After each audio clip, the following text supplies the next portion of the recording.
Tout en laissant en marge une fraction importante.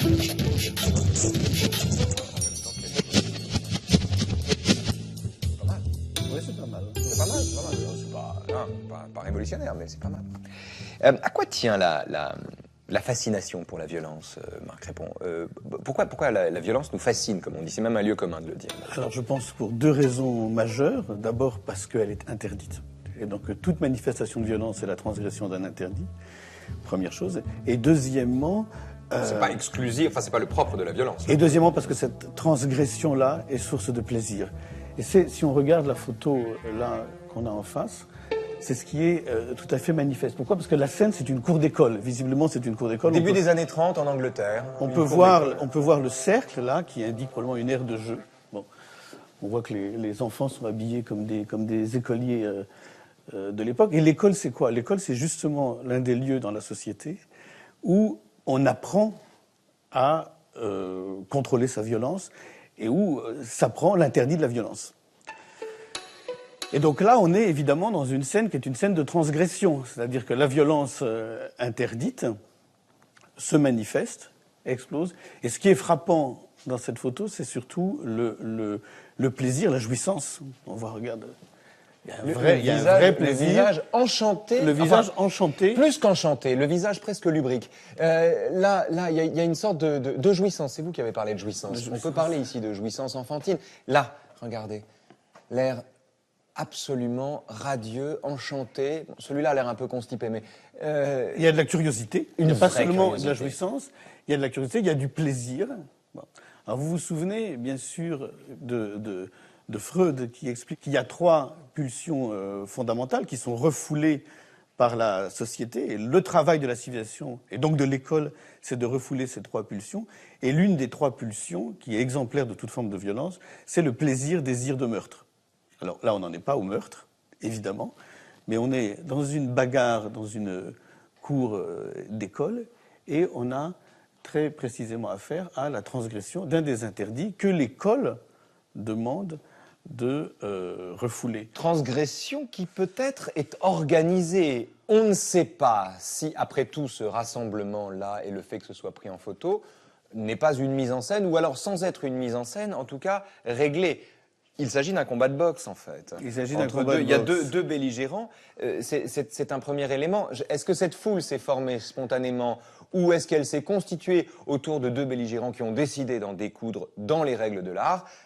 La question est posée. Mais le plaisir est le même. Mais le plaisir est le même et visiblement il est ritualisé, il est ordonné et surtout ce que cette photo ne permet pas de voir, c'est s'il y aurait des uns ou des autres, de la part des uns ou des autres, un parti pris pour l'un ou l'autre des deux belligérants. Et donc, puisqu'on parle de la violence à l'école, et c'est un bon point de départ, il y a évidemment deux formes de violence à l'école. Il y a cette violence qui a toujours eu lieu dans les cours de récréation, qui est la bagarre, et qui, dans le fond, ne détruit pas grand-chose. On peut pas penser non, mais que qui est une sorte d'apprentissage de l'état de nature par le futur citoyen. Voilà. Bon. Et puis, il y a une violence beaucoup plus destructrice, parce qu'elle vous fait douter de votre rapport au monde, de votre rapport à vous-même, de votre rapport à votre propre corps, de votre droit d'exister dans un lieu donné, dans un espace donné. Et là, c'est de la violence qu'on peut observer aussi dans certaines cours d'école, et elle relève d'un acharnement, et là, elle est effectivement profondément destructrice. C'est-à-dire le sadisme, pour le coup, ou le racket. Là, c'est le sadisme, là, c'est le racket, là, c'est l'enfant qui devient dans la cour d'école le souffre-douleur, et qui, après, ne peut même plus aller à l'école, ne peut plus sortir de chez lui. Et là, c'est son rapport au monde qui est détruit. Une bagarre dans une cour de récréation comme celle-là, ça ne va pas détruire le rapport au monde d'aucun des deux enfants. En revanche, il y a quand même deux éléments signifiants. Nous avons les points serrés ici, oui. Hein, les points qui s'entrechoquent, c'est-à-dire un enfant qui, tout au plaisir qu'il prend au spectacle de la violence, ne réprime pas le mouvement de ses mains qui mime presque ce qu'il est en train de regarder. Celui-là aussi d'ailleurs. C'est intéressant d'ailleurs parce que celui-là a des lunettes. Il a une tête de premier de la classe. Il a une tête de premier de la classe. Le port des lunettes semblerait presque l'exclure de l'hypothèse d'être lui-même un acteur. Les lunettes. Mais il se serre les mains de plaisir. Et, enfin, je ne sais pas si c'est de plaisir. C'est un plaisir que j'imagine. C'est peut-être un renseignement sur ce que je ferais à sa place. Le fait est qu'il y a une violence supplémentaire, dont on n'a pas encore parlé, qui est la violence sociale possible. ce sont les chaussures qui peuvent renseigner là-dessus. Tout à fait. J'attire votre attention sur le fait que le plus grand des deux est également celui qui a de belles bottines qui ont dû être cirées le matin, avant qu'il arrive à l'école, puisqu'elles brillent encore un peu, elles sont crottées, mais elles brillent encore un peu, alors que le petit, qui se défend vaillamment, marche quasiment sur la plante des pieds. Il a des chaussures qui méritent à peine d'être appelées chaussures. Si bien qu'on peut se demander si, au-delà de la violence physique, il n'y a pas tout simplement une violence sociale là-dedans. Oui, tout à fait. De toute façon, pour ce qui est de l'apparence vestimentaire, alors à mon avis encore plus aujourd'hui que ça ne l'était dans les années 1930, c'est évidemment une manifestation de violence parce que ça peut être un principe d'exclusion. Celui qui est mal habillé à l'école, celui qui ne correspond pas aux codes vestimentaires qui sont reçus dans sa classe ou dans son groupe, il est l'objet d'un phénomène d'exclusion. On lui parle moins, on fait moins attention à lui. Et donc c'est effectivement l'habillement. Et ce qu'il traduit est aussi un élément de violence. Un élément de violence. Oui. Regardez, ce sont des manifestations étudiantes qui ont dégénéré en décembre 2010 à Londres, à l'occasion de l'augmentation des droits universitaires. D'ailleurs, elle me faut penser à celle du Canada, beaucoup plus proche de nous. L'augmentation a eu lieu, d'ailleurs. Ça n'a pas empêché la loi de passer. Et donc, ce sont des manifestations. Ce qui est très intéressant, je crois, dans le spectacle de ces manifestations, indépendamment de la violence, c'est la répartition en deux camps clairement identifiés. Regardez, si on isole une image, on se retrouve avec, par exemple, si j'isole cette image-là, regardez, c'est frappant. On a les bogies en jaune. Face aux manifestants, on a deux formes de violence. Appelons celle-là violence légitime, c'est-à-dire la violence de l'État, telle que Max Weber l'a définie. Et de l'autre côté, la violence, disons, une violence d'indigné. Je dis indigné à dessein ici parce que on observe deux ou trois masques de Guy Fawkes qui sont l'étendard des Anonymous et des indignés dans la foule. Et je me dis que cette bipartition de la violence, des violences urbaines, est en soi une information. Je vais vous proposer une autre bipartition pour la traduire, en faisant appel à ce que Walter Benjamin explique dans son essai très célèbre intitulé « Critique de la violence », qui date des années 1920, à peu près. Vous dites Walter Benjamin, vous avez raison, parce que moi je dis Walter Benjamin, mais si je dis Walter, il faut dire Benjamin, pardon. Donc, voilà. Et il distingue deux formes de violence. Il distingue la violence conservatrice de droit, celle qui vise à conserver de l'ordre établi, à conserver le droit. Donc elle est incarnée visiblement par les policiers. Qui sont clairement très identifiables. Qui sont clairement très identifiables par leur uniforme, par leur gilet, qui ont la force de leur côté, en tout cas qui sont armés. Ils sont armés. Ils sont littéralement uniformes. Alors, première forme de violence, donc la violence conservatrice de droit. Et l'autre forme, c'est la violence qu'on peut appeler ou fondatrice de droit, c'est-à-dire ou contestatrice du droit. Contestatrice du droit pour en fonder un nouveau. Et là, effectivement, c'est cette autre forme de violence qu'on a ici. Mais alors, il y a une différence de nature entre ces deux violences, entre l'uniformité de l'une et la plurivocité de l'autre. Et la plurivocité de l'autre, voilà. Sauf que la violence, c'est toute la question là, de la différence entre l'émeute, la révolution, la révolte. C'est-à-dire que la violence contestatrice du droit peut être organisée, disciplinée, comme c'est le cas lorsqu'elle est encadrée par un parti révolutionnaire. Mais Marc, vous avez parlé d'une violence fondatrice également là-dessus. Oui, parce que si c'est la contestation d'un ordre, au nom de l'appel à un ordre nouveau, elle en appelle à la fondation d'un autre droit. Et ça rappelle une chose d'ailleurs, c'est qu'à l'origine de tout régime politique, de tout système politique, il y a toujours de la violence. Parce qu'il y a toujours eu une violence originelle qui a fondé un droit nouveau. Mais est-ce que la violence est un désordre fondateur ? La violence est un désordre fondateur. Elle peut l'être, elle ne l'est pas toujours, mais elle l'est. En tout cas, il n'y a pas d'ordre qui ne se soit pas fondé sur une violence.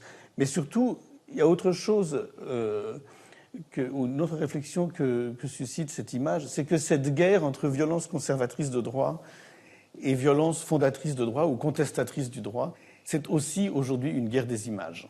C'est-à-dire que là, ce n'est pas par hasard qu'on a affaire à une vidéo, mais selon la façon dont vous allez cadrer l'image, selon la façon dont vous allez la présenter. Regardez, on va la laisser défiler d'ailleurs. Voilà. Selon la façon dont vous allez cadrer, arrêter l'image, là, évidemment, vous allez mettre en évidence plutôt la violence fondatrice de droit ou plutôt la violence conservatrice. Là, par exemple, si vous voyez un manifestant se faire tabasser par un policier et que vous cadrez sur cette image-là, donc ce que vous avez... ce que vous mettez en perspective, c'est la violence conservatrice de droit qui vise à conserver de l'ordre, conserver le droit. Si, par ailleurs, vous cadrez l'image et vous diffusez l'image sur un policier se faisant renverser et tabasser par des manifestants, vous allez rentrer dans un autre ordre d'interprétation. C'est-à-dire que c'est vraiment une guerre des images, de leur interprétation, celle qui oppose ces deux formes de violence. Est-ce qu'il ne faut pas opposer d'un côté une contestation en elle-même incontestable, parce que celui qui conteste n'est pas contestable dans la contestation qu'il formule, c'est comme celui qui s'indigne, il ne peut pas avoir tort. Donc une violence qui serait l'expression d'une contestation incontestable d'un côté, face à une violence qui de l'autre côté serait l'expression, quand on est en démocratie, tout simplement l'expression du droit et du maintien du droit. Ça veut dire qu'à ce moment-là, vous êtes obligé, vous ne pouvez pas vous en tenir au droit, vous êtes obligé d'en appeler à un autre principe qui est un principe de justice. Pour savoir quelle est de ces deux formes de violence la plus légitime, vous devez en appeler à un principe qui transcende le droit, qui est celui de la justice. Il y a une certaine idée de la justice. C'est-à-dire, au-delà du droit, il y a la question de la justice, telle qu'elle peut être mise en scène, par exemple, dans cette image, qui est une image incroyable. On est à Sao Paulo, c'est une des favelas de Sao Paulo, qui débouche, qui donne presque le sentiment d'être comme une coulée de boue, qui vise le quartier riche de Morumbi, dont les immeubles se dressent comme autant de remparts face à ce danger, au danger galopant de ces favelas, vécu par les habitants du quartier riche comme un danger possible, les habitants des favelas vivant évidemment, éventuellement en tout cas, le spectacle de ces immeubles comme une provocation supplémentaire. Je ne sais pas. Le fait est qu'il y a une frontière très nette entre les deux. Oui, mais ce qui est impressionnant, c'est pas seulement la frontière, très nette effectivement, c'est aussi le regard qu'on peut supposer de chacune des deux parties sur l'autre. Et ce que ce regard provoque. Donc on peut supposer d'une part le regard des favelas sur cette richesse juste de l'autre côté du mur, cette richesse qui du coup devient relativement provocante et qui est elle-même du même coup une source de violence. Et puis on peut aussi imaginer le regard de ces appartements ou de ces bureaux de la classe riche sur la pauvreté des favelas, avec pour seul souci, dans le fond, de s'en protéger. C'est-à-dire la voir sans la voir.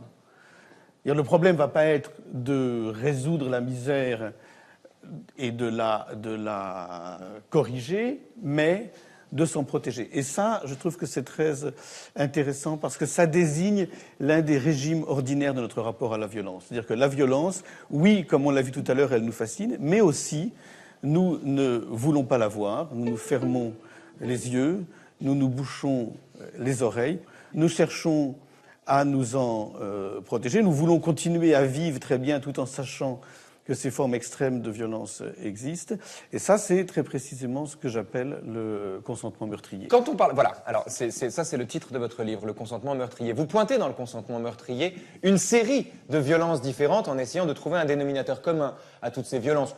Violence conjugale, violence sociale, violence psychologique, violence économique, violence domestique. Et c'est vrai que quand on regarde une image qui met en scène la violence, il y a toujours plusieurs sortes de violences qui sont en jeu. On peut imaginer la violence à l'intérieur des favelas, exactement, la violence sociale dans le décalage entre les deux quartiers, la différence de nature qu'il y a entre les deux quartiers, la violence qu'il peut y avoir aussi à vouloir absolument se protéger de la violence et à capitonner son univers. Quel dénominateur commun, de façon générale, peut-on imaginer, Marc, à toutes ces formes de violence, telles qu'elles apparaissent dans chaque image? On verra tout à l'heure avec l'affiche d'un film merveilleux sur ce sujet, à quel point toutes les formes de violence sont intriquées. Mais y a-t-il un dénominateur commun qui justifie le mot de violence? Oui, moi je dirais qu'est violente toute action qui porte atteinte à l'intégrité physique ou psychique d'un individu ou d'une communauté d'individus. Si on suit ça, il n'y a pas de violence ici alors? Parce qu'eux ne portent pas atteinte à l'intégrité physique des habitants des favelas? Sauf si le regard est un regard ignorant, un regard qui s'en accommode, un regard qui, dans le fond, consent, au sens de ce consentement entier, consent à l'inégalité, à la misère, consent à cette forme de violence qui s'exprime dans les favelas, du moment qu'elle ne l'atteint pas, qu'il ne la voit pas, qu'elle ne le dérange pas. Qu'est-ce que vous appelez le consentement meurtrier, littéralement? Le consentement meurtrier... En quoi le consentement est-il meurtrier? Parce que vous êtes un bon lecteur de Camus, Marc Crépon. Vous parlez très bien des Lettres à un ami allemand, de L'homme révolté.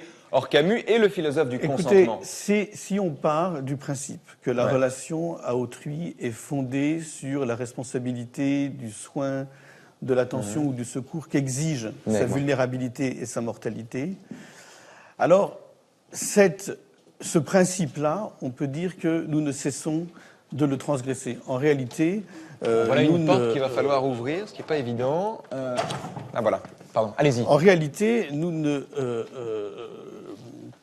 n'exerçons pas du tout cette responsabilité du soin, de l'attention ou du secours qu'exige la vulnérabilité et la mortalité de nous ne cessons de transgresser avec ce principe. Nous accommodons très bien de la violence.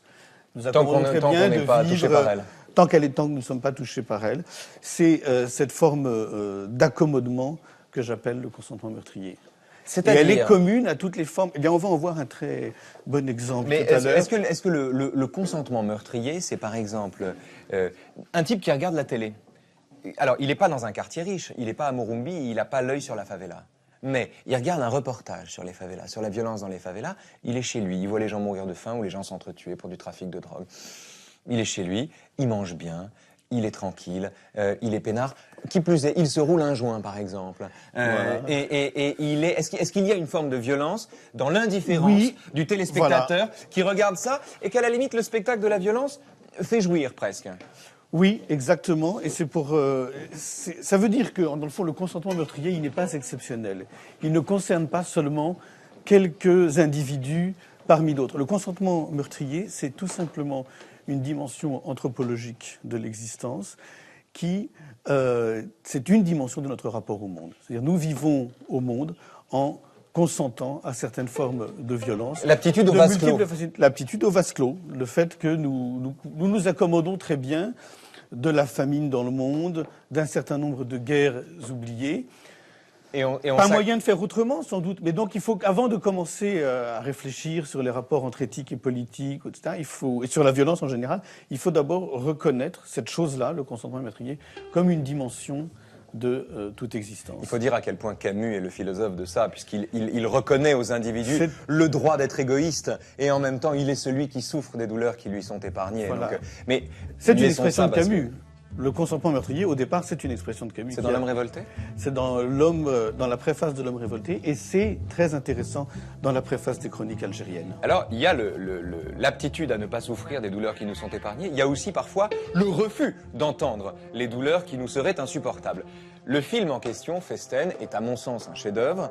C'est un film qui met en scène une famille. Apparemment, tout va bien. Nous avons le père, Helge, le cadet, Michael, qui est un peu raciste et stupide. Particulièrement raciste, oui. Particulièrement raciste, c'est vrai. Hélène, la sœur aînée. Christian, le frère aîné, dont la sœur Linda, jumelle, s'est suicidée.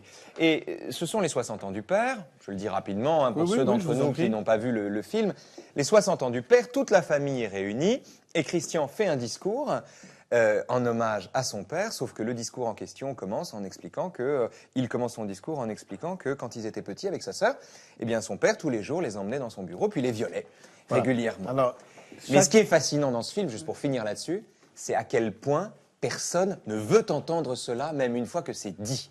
La mère, elle est dans le consentement meurtrier. La mère, elle a toute sa vie a consisté à consentir. Parce qu'elle le sait. Elle le sait.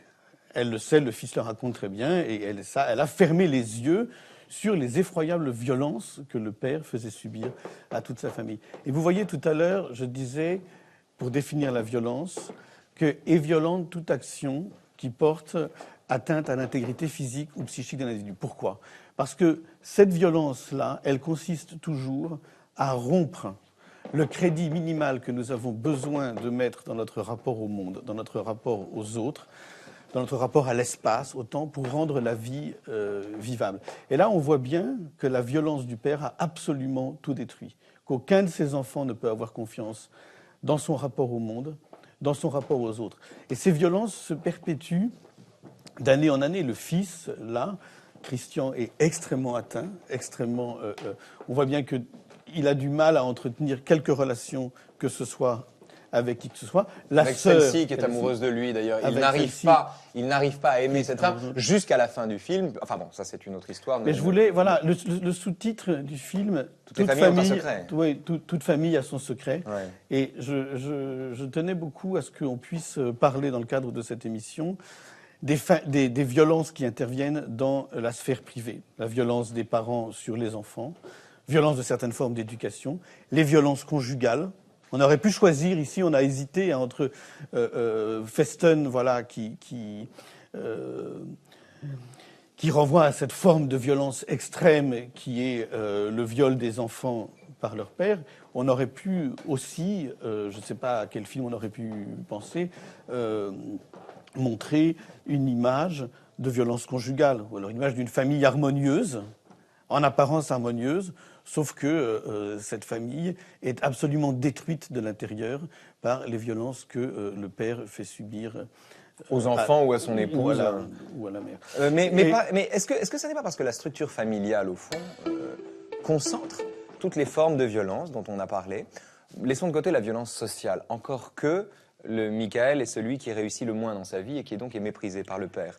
Mais si on met ça de côté, il y a la violence physique, la violence psychologique du viol, la violence du type qui se fait violence en disant ce qu'il a subi, la violence de toute la famille qui veut absolument faire taire cet individu, le frère qui ensuite va jusqu'à attacher son frère à un arbre dans la cour, dans le jardin de la propriété pour éviter qu'il ne parle.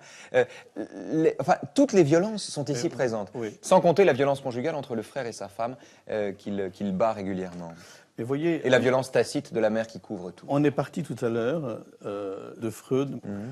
Et Freud explique qu'il y a 3 formes de pulsion, 3 formes de violence qui sont refoulées par la société et par la civilisation. Il y a donc le plaisir-désir de meurtre, il y a le cannibalisme et il y a la violence incestueuse. Et donc la famille, c'est une structure qui est censée, au contraire, absolument protéger de cette forme de violence-là. Donc le père, là, lorsqu'il viole ses enfants, non seulement les détruit complètement, mais transgresse un interdit fondamental pour la structuration de toute société. Et c'est vrai que l'intérêt de rentrer à propos de la violence dans une sphère familiale, c'est qu'on y retrouve toutes les formes de violence. Que le microcosme familial, peut concentre la totalité des violences dont on a parlé au cours de cette émission. Oui, parce qu'on sent par exemple, outre le fait que l'éducation du père a consisté à violer ses enfants, on voit aussi dans le film que le père, par ailleurs, a dû être une figure extrêmement autoritaire, extrêmement disciplinaire. C'est-à-dire qu'ils sont tous soumis au père au départ.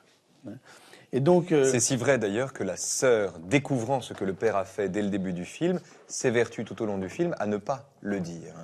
Oui, et le fils a beaucoup de mal à l'accepter. Le père, c'est une statue, il incarne l'autorité, il incarne le pouvoir, et tout le trajet du film consiste à rappeler comment ce que cette autorité, ce que ce pouvoir masquait de violence en réalité. Mais juste quand même, pour finir, parce que c'est le personnage dont on a encore le moins parlé, c'est-à-dire le personnage de la mère. Elle est une figure du consentement.